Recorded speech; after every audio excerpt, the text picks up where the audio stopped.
یہ عید فطر کی سپہر کی عبادت ہے۔ آئیں ہم کچھ وقت خدا کے کلام کا مطالعہ واز کے عنوان عید فطر اور دکھ کے ساتھ کرنے میں گزاریں۔ عید فطر دوسری سالانہ عید ہے جو فصح سے اگلے دن آتی ہے۔ عید فطر کا سب سے اہم مفہوم دکھ ہے۔ آج ہم نے عین اس لمحے پر عبادت شروع کی ہے جب یسوع نے 2000 سال پہلے اپنے آخری الفاظ بولے تھے جو کہ ایلی ایلی لما شبقتنی تھے، اور پھر انہوں نے اپنی آخری سانس لی۔ انہوں نے تمام بنی نوع انسان کے گناہ اپنے کندھوں پر کفارے کی قربانی کا برا بن کر اٹھا لیے، جو کہ صلیب پر صبح 9 بجے قربان ہوئے تھے، اور سپہر 3 بجے اپنی جان دے دی اور آسمان کی بادشاہی کو لوٹ گئے۔ تاہم ہمیں آگاہ کرنے کے لیے کہ قادر مطلق خدا کو موت ہرگز قید نہیں کر سکتی، حتیٰ کہ ایک لمحے کے لیے بھی نہیں۔ انہوں نے اپنے جی اٹھنے کے وسیلے سے تمام بنی نوع انسان کو اپنی عظیم قوت اور اختیار دکھایا۔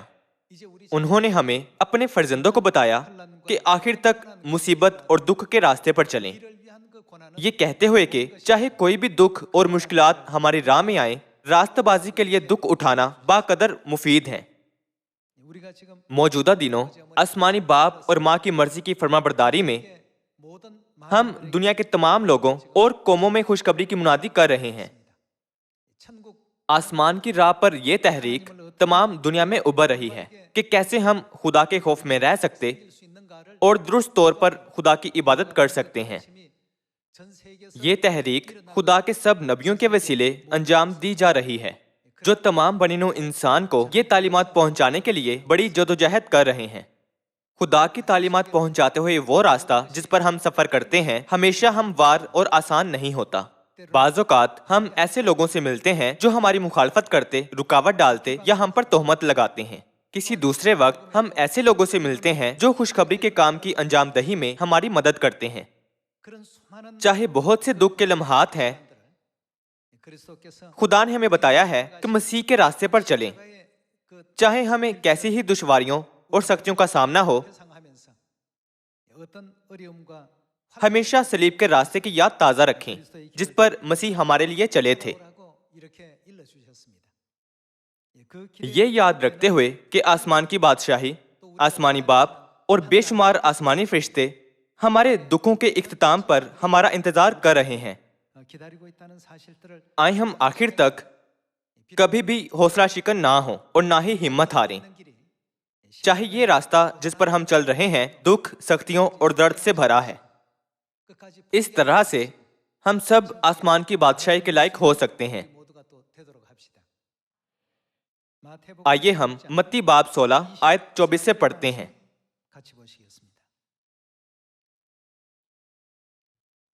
اس وقت یسوع نے اپنے شاگردوں سے کہا کہ اگر کوئی میرے پیچھے آنا چاہیے تو اپنی خودی کا انکار کرے اور اپنی صلیب اٹھائے اور میرے پیچھے ہو لے، کیونکہ جو کوئی اپنی جان بچانا چاہے اسے کھوئے گا، اور جو کوئی میری خاطر اپنی جان کھوئے گا اسے پائے گا۔ اور اگر آدمی ساری دنیا حاصل کرے اور اپنی جان کا نقصان اٹھائے تو اسے کیا فائدہ ہوگا؟ یا آدمی اپنی جان کے بدلے کیا دے گا؟ جیسا کہ یسوع نے آیت 24 میں کہا، مسیح کی زندگی کی پیروی کرنے کی ایک شرط ہے۔ شرط یہ ہے کہ ہمیں ضرور اپنی صلیب اٹھا کر ان کی پیروی کرنی چاہیے۔ مسیح کی زندگی کے راستے کی پیروی کرنا ہمیشہ ہموار اور آسان نہیں ہوتا۔ ہم ہمیشہ بے شمار سختیوں اور دکھوں کا شکار ہوتے ہیں۔ اگرچہ یہ راستہ بہت سے دکھوں سے بھرا ہے، ہمیں ہرگز نہیں بھولنا چاہیے کہ ایک حقیقی درخشاں اور پرجلال دنیا جسے خدا نے تیار کیا ہے اس راستے کے آخر میں ہمارا انتظار کر رہی ہے۔ ہمیں ہرگز مشکلات سے شکست نہیں کھانی چاہیے، نہ ہی ہمت ہارنی اور نہ ہی پیچھے ہٹنا چاہیے۔ ہمیں تمام سختیوں اور دکھوں کو یہ سوچتے ہوئے برداشت کرنا اور غالب آنا چاہیے کہ تمام سختیاں اور دکھ جن کا سامنا مجھے ایمان کے راستے پر چلنے کے دوران ہوتا ہے وہ طریقے ہیں جن میں میں اپنی صلیب اٹھا سکتا اور خدا کی پیروی کر سکتا ہوں۔ آئیے ہم پہلے پطرس باب 4 پر ایک نظر ڈالتے ہیں۔ آج آئیے ہم اس عید فطر پر دکھوں کے بارے میں مطالعہ کرتے ہیں۔ یہ بھولے بغیر کہ ایک مسیحی کے طور پر دکھ اٹھانے کے نتیجے میں خدا ہمیں ابدی آسمان کی برکات حاصل کرنے کی اجازت دیں گے۔ آئیے ہم ان دکھوں سے جو ہم اٹھاتے ہیں حوصلہ شکن نہ ہوں اور نہ ہی ہمت ہاریں۔ باب 4 آیت 12 میں یہ لکھا ہے، اے پیارو، جو مصیبت کی آگ تمہاری آزمائش کے لیے تم میں بھڑکی ہے، یہ سمجھ کر اس سے تعجب نہ کرو کہ یہ ایک انوکھی بات ہم پر واقع ہوئی ہے، بلکہ مسیح کے دکھوں میں جوں جوں شریک ہو خوشی کرو۔ مسیح کے دکھوں میں شریک ہونا واقعی ایک اہم معاملہ ہے، بلکہ مسیح کے دکھوں میں جوں جوں شریک ہو خوشی کرو تاکہ اس کے جلال کے ظہور کے وقت بھی نہایت خوش و خرم ہو۔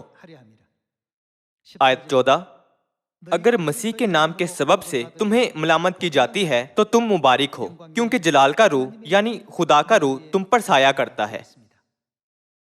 تمام دکھ جن کا ہمیں سامنا ہوتا ہے اور وہ قربانیاں جو ہم مسیحیوں کے طور پر خدا کی جلالی زندگی کی پیروی کرتے ہوئے دیتے ہیں، انہیں دکھوں یا قربانیوں کے طور پر نہیں گردانا چاہیے۔ روحانی نقطۂ نظر سے یہ جلالی تمغے تصور کیے جاتے ہیں۔ چونکہ ہم اپنے جسمانی بدنوں میں ہیں، ایسے دکھوں کو سہنا مشکل ہے۔ یہی وجہ ہے کہ ہم بعض اوقات بیزاری، حوصلہ شکنی یا مایوسی محسوس کرتے ہیں اور حتیٰ کہ اس راستے سے کنارہ کرنے کی کوشش کرتے ہیں۔ تاہم ہمارے خدا نے کہا، اگر تم میرے پیچھے آنا چاہتے ہو، اگر تم واقعی میرے پیچھے اس جگہ آنا چاہتے ہو جہاں میں جاتا ہوں، تو تمہیں ضرور اپنی صلیب اٹھانا اور میرے پیچھے آنا چاہیے۔ خدا نے کہا، وہ جو اپنی صلیب نہیں اٹھاتے آخر تک میرے پیچھے نہیں آ سکتے۔ اس لیے چاہے جو بھی مشکلات اور سختیاں ہمیں درپیش ہوں، آئیے ہم راست بازی کے لیے تمام دکھوں کو خوشی سے قبول کریں، اس لمحے تک جب تک کہ اس خوشخبری کی منادی سامریہ اور زمین کی انتہا تک ہو جائے، اور جب تک کہ ہم اپنے تمام بھائیوں اور بہنوں کو ڈھونڈ لیں۔ یسوع نے دکھوں کے بارے میں ایک مثال دولت مند آدمی اور لازر کی تمثیل سے واضح کی تھی۔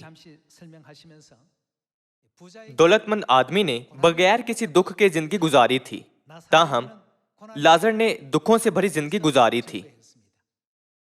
تیرے اس زمین پر رہنے کے دوران تو نے بغیر دکھوں کے زندگی گزاری تھی، جبکہ لازر نے بہت زیادہ دکھوں بھری زندگی گزاری تھی۔ اس لیے کیا یہ منصفانہ نہیں ہے کہ اب تو اب تک آگ کی بھٹی میں تڑپتا ہے، جبکہ لازر اب ابدی آسمان کی بادشاہی میں آرام پاتا ہے؟ جب یسوع نے دولت مند آدمی اور لازر کی تمثیل کے ذریعے بیان کیا تھا، انہوں نے ان لوگوں کے درمیان امتیاز کیا جنہوں نے زمین پر دکھوں سے بھری زندگی گزاری تھی، اور ان لوگوں میں جنہوں نے آرام اور سرور کا تعاقب کرتے ہوئے بغیر کسی دکھ کے زندگی گزاری تھی۔ اس تمثیل کے وسیلے ہم سمجھ سکتے ہیں کہ یسوع نے ہم پر اجاگر کیا کہ یہ جان لیں کہ حقیقی اور ابدی برکات حاصل کرنے کے لیے ہمیں مسیحیوں کے طور پر کس قسم کی زندگی گزارنی چاہیے۔ تو پھر کیوں ایک مسیحی کی زندگی اس طرح سے دکھوں کے ساتھ ہوتی ہے؟ آئیے ہم پہلے پطرس باب 5 آیت 9 سے تعلیمات دیکھتے ہیں۔ تم ایمان میں مضبوط ہو کر اور یہ جان کر اس کا مقابلہ کرو کہ تمہارے بھائی جو دنیا میں ہیں ایسے ہی دکھ اٹھا رہے ہیں۔ اب خدا جو ہر طرح کے فضل کا چشمہ ہے، جس نے تم کو مسیح میں اپنے ابدی جلال کے لیے بلایا، تمہارے تھوڑی مدت تک دکھ اٹھانے کے بعد آپ ہی کامل اور قائم اور مضبوط کرے گا۔ عبدالآباد اس کی سلطنت رہے، آمین۔ یہاں یہ کہا گیا ہے، ہمارے دکھوں کے وسیلے جن کا ہمیں تجربہ ہوتا ہے، خدا ہمیں ایمان میں مضبوطی سے کھڑے رہنے اور ثابت قدم رہنے کے قابل بناتے ہوئے ہمیں دوبارہ قائم کرتے اور ہمیں مضبوط کرتے ہیں۔ یہی وہ وجہ ہے کہ کیوں ہمیں دکھ اٹھانے کا وقت دیا گیا ہے، تاہم یہ صرف تھوڑی مدت کے لیے ہے۔ اس لیے اعمال باب 14 کے مطابق خدا کی بادشاہی کی راہ پر ہمیں کس چیز کا سامنا کرنا ہے؟ ہمیں کئی سختیوں سے گزرنا ہے۔ اگر ہم اپنے ایمان کی زندگی آدھے دل سے گزارنا چاہتے ہیں تو ہم پتھریلے اور دشوار راستوں کو نظر انداز کر سکتے ہیں۔ تاہم اگر ہم نے مسیح کے راستے پر چلنے کا پورے دل سے عزم کر رکھا ہے تو ہمیں اپنی صلیب، خواہ وہ بڑی ہو یا چھوٹی، اٹھانے کے قابل ہونا چاہیے۔ آئیے ہم اعمال باب 14 میں ایک اور آیت دیکھتے ہیں۔ آئیے باب 14 آیت 22 پڑھتے ہیں۔ اور شاگردوں کے دلوں کو مضبوط کرتے اور یہ نصیحت دیتے تھے کہ ایمان پر قائم رہو، اور کہتے تھے ضرور ہے کہ ہم بہت مصیبتیں سہ کر خدا کی بادشاہی میں داخل ہوں۔ اس وعظ کے آغاز سے میں نے بیان کیا تھا کہ خدا نے ہمیں خدا کی بادشاہی میں داخل ہونے کے لیے ایک لازمی شرط دی ہے۔ وہ شرط یہ ہے کہ ہمیں ضرور بہت سی مصیبتوں سے گزرنا ہے۔ وہ جو سچی اور مخلص مسیحی زندگی گزارتے ہیں بہت سی مصیبتوں کا سامنا کرتے ہیں، بعض اوقات اپنے خاندانوں سے، اپنے پڑوسیوں سے، اپنے جان پہچان والوں سے، یا حتیٰ کہ معاشرے کی طرف سے۔ ایسی کئی رکاوٹیں ہیں جو مختلف طریقوں سے ہمیں آزمانا جاری رکھتی ہیں۔ تاہم ہمیں ان رکاوٹوں سے جو ہمیں درپیش ہیں جان چھڑانا یا مسیح میں اپنا ایمان ترک نہیں کرنا چاہیے۔ ہمیں یہ سمجھ لینا چاہیے کہ اگر ہم ان میں سے اعتماد کے ساتھ گزر جائیں تو ہمارے سامنے کا بحر کلزم بھی مزید رکاوٹ نہیں رہے گا، بلکہ اس کی بجائے یہ ہماری منزل کی طرف ایک نہایت ضروری چھوٹا راستہ بن جائے گا۔ بحر کلزم جو ہماری راہ کو روکتا ہے ہمارے لیے ایک بڑا دکھ اور رکاوٹ ہے۔ تاہم جب خدا پر ہمارا ایمان درست ہو تو بحر کلزم جو کسی وقت ہمارے لیے رکاوٹ تھا، آئندہ ایک رکاوٹ یا ایک دشمن نہیں رہتا، بلکہ یہ فضل اور نجات کا ایک راستہ بن جاتا ہے جو کہ ہمارے لیے کھولا جاتا ہے اور اب ہمارا ہمراہی ہے۔ بحر کلزم جیسی رکاوٹ بھی ہمارا ایک آلہ بن جائے گی جو کہ ہمارے دشمنوں کو ہلاک کرتا ہے۔ ہمیں اس پر اعتقاد رکھنا چاہیے۔ اس لیے موجودہ دکھوں یا درد کے طور پر نہیں بلکہ اس کے برعکس برکت کے طور پر ختم ہوتے ہیں۔ ہمارے دکھوں کے وسیلے جن کا ہم تجربہ کرتے ہیں خدا ہمیں ایمان میں مضبوطی سے کھڑے رہنے اور ثابت قدم رہنے کے قابل بناتے ہوئے دوبارہ قائم کرتے اور ہمیں مضبوط بناتے ہیں۔ آج عید فطیر ہے جو کہ صلیب پر مسیح کے دکھوں اور قربانی پر غور کرنے کا دن ہے۔ فسح کی رات سے شروع کرتے ہوئے مسیح نے ساری رات باغ گتسمنی میں بنی نوع انسان کی نجات کے لیے دعا کی تھی۔ وہاں انہوں نے ان دکھوں کو بھی پہلے ہی دیکھ لیا تھا جن کا انہیں ہماری نجات کے لیے سامنا کرنا تھا، چونکہ وہ دکھ جو وہ برداشت کرنے کو تھے اتنے زیادہ کرب آمیز تھے کہ ان کے ماتھے کا پسینہ خون کی بوندیں بن گیا تھا۔ تاہم حتیٰ کہ اس لمحے پر جب یسوع اس دکھ سے گزر رہے تھے تب وہ شاگرد جن کے بارے میں خیال کیا جاتا تھا کہ ان کا ایمان اچھا تھا سکون سے سوتے رہے۔ یسوع ان کے پاس 3 بار آئے اور انہیں جگایا۔ کیا تم لوگ گھڑی بھر بھی میرے ساتھ جاگ نہ سکے جبکہ میں دکھ اٹھا رہا ہوں؟ شاگردوں نے اس دکھ کو نظر انداز کیا اور سکون سے سوتے رہے۔ یسوع آئے اور انہیں جگایا اور انہیں کہا جاگو اور دعا کرو تاکہ وہ آزمائش میں نہ پڑیں۔ وہ دوسری بار واپس آئے اور دیکھا کہ وہ پھر سو چکے تھے۔ انہوں نے انہیں پھر جگایا، انہیں دعا کرنے کا کہنے کے بعد تاکہ وہ آزمائش میں نہ پڑیں، وہ تیسری بار دعا کرنے کے لیے لوٹ گئے۔ جب وہ دعا کرنے کے بعد واپس آئے تو وہ ایک بار پھر سوتے رہے تھے۔ آپ سب ہم طرح کے لوگ ہیں، حتیٰ کہ جب کہ آسمانی باپ اور ماں دکھ سے گزر رہے ہیں، ہم ان کے فرزند ہمیشہ دکھوں کو نظر انداز کرنے کی کوشش کر رہے ہیں اور ہمیشہ سکون اور اطمینان کی زندگی گزارنے کی کوشش کر رہے ہیں۔ تاہم آئیے ہم ایک بار پھر باپ کے دکھوں کو اس عید فطیر کے ذریعے سے یاد رکھیں۔ انہوں نے ہمارے لیے یعنی اپنے فرزندوں کے لیے فسح کے بعد کے وقت سے ہی شروع کرتے ہوئے عید فطیر پر علی الصبح لگاتار دکھ اٹھایا تھا۔ یسوع 30 چاندی کے سکوں کے عوض یہودا اسکریوتی کے ذریعے بیچے گئے۔ پطرس سے حتیٰ کہ 3 بار انکار کا درد اور دیگر تمام شاگردوں سے ترک کیے جانے کے غم کا تجربہ کیا تھا۔ ایسا کوئی نہیں تھا جس نے یسوع کو سہارا دیا تھا یا حتیٰ کہ ان کی مدد بھی کی ہو۔ جب بھیڑ کو یسوع اور ڈاکو کے درمیان انتخاب کا موقع بخشا گیا تھا، بھیڑ نے یسوع کے مقابل ڈاکو کی حمایت کی اور انہیں رد کر دیا۔ اس طرح سے معاشرے نے انہیں نہیں پہچانا تھا۔ اگرچہ ان میں کوئی گناہ نہیں تھا، پھر بھی وہ ہولناک دکھ سے گزرے اور صبح 9 بجے مصلوب ہوئے۔ انہوں نے ان کے سر پر کانٹوں کا تاج رکھا، ان کے گرد لوگوں نے ان پر تھوکا، تمانچے مارے، ان کی تذلیل کی، ان کی تضحیک کی اور حتیٰ کہ ان کے زیریں لباس کو بانٹنے اور کوڑا ڈالنے سے ان کی بے عزتی کی۔ تاہم چونکہ یہ ان کے فرزندوں کے لیے نجات کا راستہ تھا، انہوں نے سب کچھ برداشت کیا اور صبر سے اس راستے پر چلے۔ مسیح صبح 9 بجے صلیب پر لٹکائے گئے اور سپہر 3 بجے انہوں نے صلیب پر اپنی آخری سانس لی اور جان دے دی۔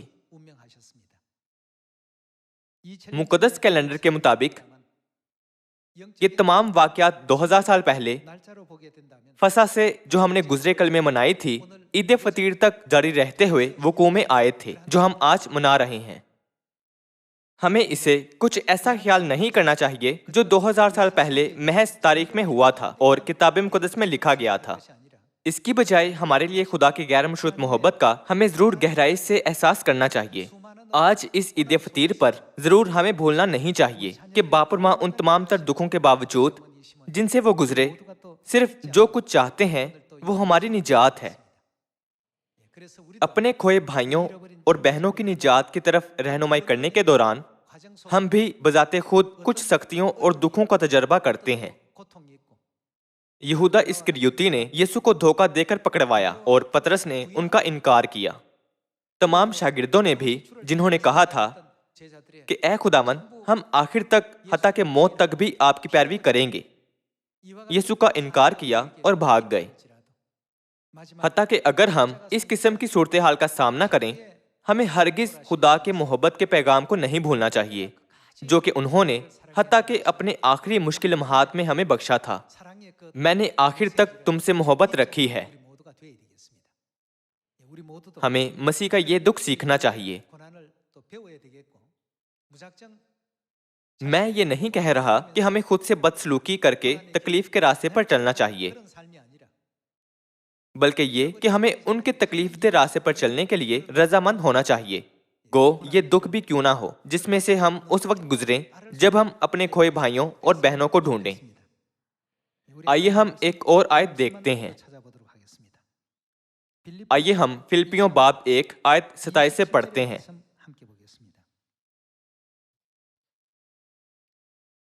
صرف یہ کرو کہ تمہارا چال چلن مسیح کی خوشخبری کے موافق رہے، تاکہ خواہ میں آؤں اور تمہیں دیکھوں، خواہ نہ آؤں تمہارا حال سنوں، کہ تم ایک روح میں قائم ہو اور انجیل کے ایمان کے لیے ایک جان ہو کر جان فشانی کرتے ہو، اور کسی بات میں مخالفوں سے دہشت نہیں کھاتے۔ یہ ان کے لیے ہلاکت کا صاف نشان ہے، لیکن تمہاری نجات کا، اور یہ خدا کی طرف سے ہے، کیونکہ مسیح کی خاطر تم پر یہ فضل ہوا کہ نہ فقط اس پر ایمان لاؤ بلکہ اس کی خاطر دکھ بھی سہو، اور تم اسی طرح جان فشانی کرتے ہو جس طرح مجھے کرتے دیکھا تھا، اور اب بھی سنتے ہو کہ میں ویسے ہی کرتا ہوں۔ خدا نے ہمیں صرف مسیح پر ایمان لانے کا فضل ہی نہیں بخشا، بلکہ ہمیں ان کے لیے دکھ اٹھانے کا فضل بھی بخشا ہے۔ چاہے کیسے بھی دکھ ہماری راہ میں کیوں نہ آئیں، آئیے ہم مسیح کا انکار نہ کریں، بلکہ اعتقاد رکھیں کہ آسمانی باپ اور آسمانی ماں ہمارے باپ اور ہماری ماں ہیں۔ آئیے ہم صیون کے وہ فرزند بنیں جو تمام بنی آدم کو باپ اور ماں کے بارے میں منادی کرتے ہیں اور ان کی رہنمائی نجات کی جانب کریں۔ عید فطیر کے وسیلے سے خدا نے ہمیں گہرائی کے ساتھ یہ سمجھ بخشی ہے کہ دکھ ہرگز برے نہیں ہوتے، اور یہ کہ خدا کا مقصد ہمیں دکھ کے وسیلے ہلاکت کی جانب لے جانا نہیں ہے، بلکہ یہ ہمارے لیے ایک ناگزیر مرحلہ ہے تاکہ ہم گہرائی سے سمجھ پائیں اور کامل بنائے جائیں۔ چونکہ مسیح نے پہلے صلیب اٹھانے کے ذریعے ہمارے لیے نمونہ قائم کیا، آئیے ہم بھی اپنی صلیب اٹھائیں، خواہ بڑی ہو یا چھوٹی، اور اس راستے پر بغیر شکایت کیے اور بڑبڑائے شکر گزار دل کے ساتھ چلیں، تاکہ ہم سب آسمانی خاندانی اراکین آسمان کی بادشاہی میں پہنچ سکیں۔ اس کے ساتھ ہی میں سپہر کی عبادت کے لیے اس وعظ کو ختم کرتا ہوں۔ آپ کا بہت شکریہ۔